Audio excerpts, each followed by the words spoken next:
Grabe guys, ang daming tao sa Quiapo.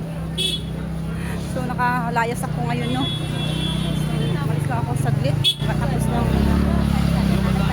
di classes ko. Kasi may bibilin ako importante na. No, sobrang daming tao. Grabe. Dami niya ng pera.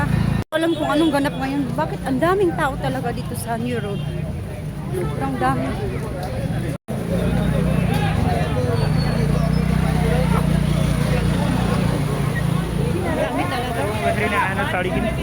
Maghahanap ako ng mousepad, tapos mouse na type C.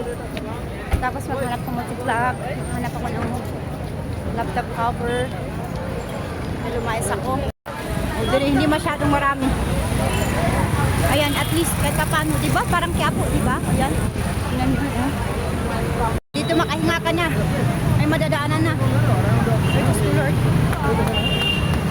Grabe. Wala, nakahanap na tayo dito guys ng cover. Okay, so may cover na ako. Cover na ako. Tapos yung boot pala, may mouse na rin.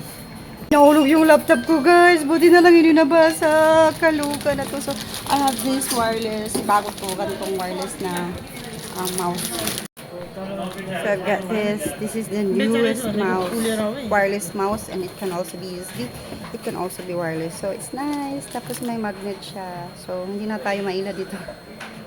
At least I will have no distraction at all when I have my online classes. Yung mga gold nila. Yung mga nadaanan ko dito. Kami mga gold. Alahas. Tingin kuha. Libre tingin. Tingin-tingin lang. Dito tayo pumasok kasi uy. Ganda ng flower oh. Kaya dito. Dami ding tao dito. Parang kubaw. Oh, ang granong mga gold guys oh. Ito yung isa sa pinaka matanda na mall dito. Sa Nepal. Sa Kathmandu. Ayan oh. Bisal Bazaar Mall. Yan sa pinakamatandang mall dito sa Kathmandu.